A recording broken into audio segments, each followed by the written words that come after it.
ఇది న్యాయమా చంద్రశేఖరరావు గారు? నిన్ను నమ్మి నీ చేతిలో రాష్ట్రం పెడితే, నీ కొడుకుని మున్సిపల్ మినిస్టర్ పెడితే జన్వాడలో 111 జీవోలో ఫామ్ హౌస్లు కట్టుకుంటాడు, ఆయన బామ్మార్ది ఇంకోటి కట్టుకుంటాడు, అందులో దీపావళి పండుగ వచ్చిందని చిచ్చుబుట్లు కాకుండా సారా బుట్లు పెట్టి దావతులు చేస్తాడు. ఏమనంటే మేము క్యాసినో నడుపుకుంటాం, మేము సారా బుట్లు పెట్టుకుంటాం కాబట్టి మమ్మల్ని ఏం అనొద్దు అని. అంటే బావ కళ్ళల్లో ఆనందం చూడడానికి ఆయన బామ్మార్ది ఏమి తాగి తందనాలు ఆడినా డ్రగ్స్ తీసుకున్నాడు ఆ ఇంట్లో దొరికినా కేసు పెట్టొద్దా? ఒకసారి ఆలోచన చేయండి. ఎంత సిగ్గు లేకుండా మాట్లాడుతున్నారంటే, డ్రగ్స్ తీసుకున్నాడు దొరికిండు కదనే వాడు మొత్తం అందా, అవును నేను డ్రగ్స్ తీసుకున్నాను వాడు ఒప్పుకుండు, డ్రగ్స్ ఉన్నోడు దొరికిండని వీడు ఒప్పుకుండు, కానీ వాడిని పట్టుకోవద్దంట పోలీసోడు. ఎందుకంటే మేము బీఆర్ఎస్ నాయకులం కాబట్టి మమ్మల్ని ఏమనొద్దని. ఈ రాష్ట్రంలో ఈ దేశంలో బీఆర్ఎస్ వాళ్ళకి ఏమైనా కొత్త చట్టం ఉందా? ఇడిచిపెట్టాలా? ఊర్లో డ్రంక్ అండ్ డ్రైవ్ అని పిల్లలు ఇవ్వడానికి తెలిసో తెలియక తాగితే నోట్లో పుల్ల పెట్టి ఊదిచ్చి వాని బండి గుంజుకొని వాని పోలీస్ స్టేషన్లో పెట్టి వాని ఈపులు వలగొట్టి వాని దగ్గర 5,000 వసూలు చేస్తున్న సన్నాసి, నీ బామ్మార్ది డ్రగ్స్ తీసుకున్నాడు ఇంట్లో దొరికితే, అక్రమంగా ఫామ్ హౌస్ కట్టుకుంటే, వాని ఇంట్లో విదేశీ మద్యం దొరికితే వాని మీద కేసు పెట్టొద్దు అంటున్నావంటే చట్టం నీకోటి పేదోళ్ళకి ఇంకొక చట్టమా అని నేను అడుగుతున్నా. ఇదా తెలంగాణ రాష్ట్రంలో 10 ఏళ్ళ అధికారంలో ఉన్న మీరు ప్రజలకు చెప్తున్నది? ఇవాళ అభివృద్ధి గురించి మాట్లాడతాడు. 75 ఏళ్ళనే నా కొడంగల్ ఎప్పుడో 1960లో మా పెద్దలు గురునాథ్ రెడ్డి గారి వేదం మీద ఉన్నారు. 6 సార్లు ఎమ్మెల్యే అయ్యాడు. ఎందుకో ఒక్కసారి కూడా వారిని మంత్రిని చేయలే గత ప్రభుత్వాలు. అచ్యుతారెడ్డి అని ఎప్పుడో 60లో ఒక్కసారి కొద్ది రోజులు మంత్రి అయ్యాడు.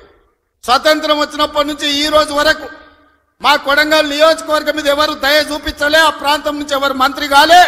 ఇవాళ ఆ ప్రజల కోరిక మేరకు నేను ఎమ్మెల్యేనై ముఖ్యమంత్రిని అయితే నేను ఆడ అభివృద్ధి చేయాలి, మా పిల్లలకు ఉద్యోగాలు ఇవ్వాలి, మా గ్రామాలు ఎడారిగా మారినాయని నారాయణపేట కొడంగల్ ఎత్తిపోతల పథకాన్ని మా నీళ్లు తీసుకెళ్ళనికే తాగనిక నీళ్లు లేక ఫ్లోరైడ్ ఉండి కల్తీ కళ్ళు తాగి ఆ కల్తీ కళ్ళుతోని పిచ్చెక్కి పిల్లల్ని మంచాలకు గట్టేస్తుంటే ఆ బాధ చూడలేక నారాయణపేట కొడంగల్ ఎత్తిపోతల ప్రాజెక్టు ద్వారా 1,00,000 ఎకరాలకు నా ప్రాంతానికి నీళ్లు ఇవ్వాలని నేను ముఖ్యమంత్రిగా చేస్తే అండ్లా కాళ్ళ కట్టె పెడతాడు హరీష్ రావు. ఇదే కాదు, ఇవాళ నేను 1,1200 ఎకరాలు ఆడ భూసేకరణ చేసి తొండలు గుడ్లు పెట్టని భూములను ఇవాళ ఏదైనా ఏజో పారిశ్రామిక వాడ తీసుకొచ్చి పరిశ్రమలు తెస్తే మా పిల్లలకు ఉద్యోగాలు వస్తాయి, నా ప్రాంతం అభివృద్ధి జరుగుతుంది. నేను ముఖ్యమంత్రి అయినా కాబట్టి వాళ్ళకి కృతజ్ఞత తెలుపుకోవాలని నేను ప్రయత్నం చేస్తే కొంతమంది రౌడీ మూకల్ని తయారు చేసి పైసలు ఇచ్చి కలెక్టర్ని ఆర్డీఓని అధికారులందరినీ ఇష్టం వచ్చినట్టు కొట్టిరు. కొట్టింది కొట్టి ఇప్పుడు మా మీద కేసు ఎట్లా పెడతారు అంటారు. ఉత్తోని పక్కింటోని చెంప మీద కొడితేనే ఇవాళ రేపు మన పిల్లల్ని నెత్తి మీద కొడితేనే వాడు 100కు డయల్ చేస్తుండు, మా నాయన కొడుతుండు మా నాయనమ్మ కొడుతుందని. స్కూల్కి పోయే పిల్లగాడు కూడా అలా తెలివి వచ్చింది, నెత్తి మీద ఎట్లా అంటే వాడు 100కి డయల్ చేస్తుండు. అధికారులను కిందేసి కొట్టి చంపేదానికి ప్రయత్నం చేస్తే కేసులు కడితే మా టీఆర్ఎస్ వాళ్ళ మీద కేసులు ఎట్లా కడతారు? బరాబర్ మా టీఆర్ఎస్ వాళ్ళు ఇట్లనే దాడులు చేస్తారంటారు. నేను అడుగుతున్న చంద్రశేఖరరావు గారిని, నీ కొడుకు నీ అల్లుడు మాట్లాడే భాషను మీరు సమర్థిస్తున్నారా? భూసేకరణ చెయ్యొద్దా? తెలంగాణ రాష్ట్రంలో పరిశ్రమలు పెట్టొద్దా?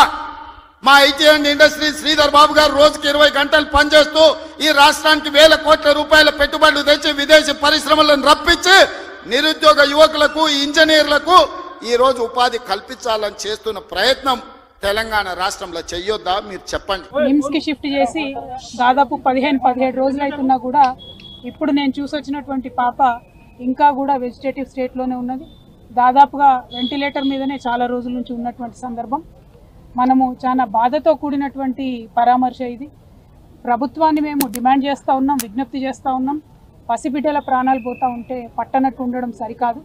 ఈ ప్రభుత్వం వచ్చి 11 నెలలైతే దాదాపుగా నెలకు 3 మంది యావరేజ్గా ఇప్పటికే 42 మంది బిడ్డలు ప్రభుత్వ పాఠశాలల్లో చదువుతున్నటువంటి వాళ్ళు కేవలం ప్రభుత్వం యొక్క నిర్లక్ష్యంతో ఫుడ్ పాయిజనింగ్ వల్ల చనిపోవడం జరిగింది.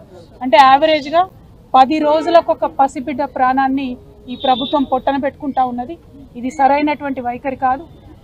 అన్ని సంక్షేమ శాఖలు కూడా గౌరవ ముఖ్యమంత్రి గారి దగ్గర ఉండడంతో మరి వారు సమయం వెచ్చించలేకపోతున్నట్టుగా కనపడతా ఉన్నది.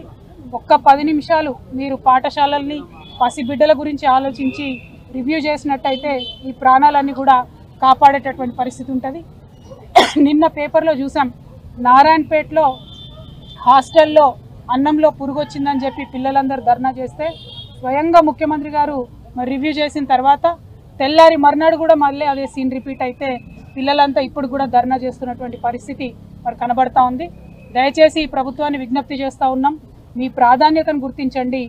బిడ్డల ప్రాణాలు ప్రాధాన్యమైనటువంటి అంశంగా మీరు స్వీకరించి తక్షణమే చర్యలు చేపట్టవలసిందిగా నేను డిమాండ్ చేస్తూ ఉన్నాను. నేను ఎస్టీ వెల్ఫేర్ అధికారి గారు శరత్ గారితో కూడా మాట్లాడడం జరిగింది. మరి వారు మేము చూస్తున్నాము, అన్ని రకాలుగా చర్యలు తీసుకుంటున్నామని చెప్తున్నప్పటికీ ఆదిలాబాద్ టు ఆలంపూర్ మీరు ఏ ఒక్క పాఠశాల చూసినా, ప్రభుత్వ గురుకుల కావచ్చు, ఆశ్రమ పాఠశాల కావచ్చు, ఏది చూసినా కూడా ప్రతి పాఠశాలలో ఏదో ఒక ఇన్సిడెంట్ జరిగింది. ఈ 42 మంది పిల్లలు 11 నెలల్లో చచ్చిపోయింది. అన్ని జిల్లాల నుండి ఉన్నారు. కాబట్టి ఓవరాల్గా ఈ పాఠశాలలో చదివేటటువంటి పిల్లలు మరి మేము ఐఐటి పోవాలన్నా, ఐఐఎంకి పోవాలన్నా, లేకపోతే ఎవరెస్ట్ అధిరోహించాలా అని చెప్పి ఉన్నతమైనటువంటి ఆశయాలు లక్ష్యాలతో ఉన్నటువంటి సందర్భాన్ని కూడా మనం తెలంగాణ ప్రజలుగా చూసినాం.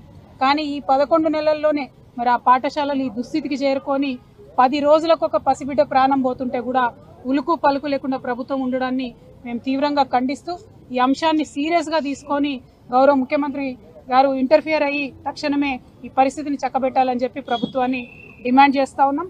అట్లానే ఇప్పటి వరకు ప్రాణాలు కోల్పోయినటువంటి ఆ 42 మంది కుటుంబాలకు కూడా ఎక్స్గ్రేషియా కింద 10 లక్షల రూపాయలు ఇవ్వాలని కూడా మేము డిమాండ్ చేస్తూ ఉన్నాం. పోయిన ప్రాణం వెలకట్టలేనిది, పోయిన ప్రాణాన్ని తీసుకురాలేము, బిడ్డ దూరమైనటువంటి దుఃఖాన్ని తీర్చలేము. కానీ వారి ఆర్థిక కష్టాలలో స్వావలంబన ఇవ్వాల్సినటువంటి కనీస బాధ్యత ప్రభుత్వానికి ఉంటుంది. కాబట్టి 10 లక్షల రూపాయల ఎక్స్గ్రేషియా కూడా ఆ పిల్లల కుటుంబాలకు ఇవ్వాలని చెప్పి ఈ సందర్భంగా డిమాండ్ చేస్తూ ఉన్నాం.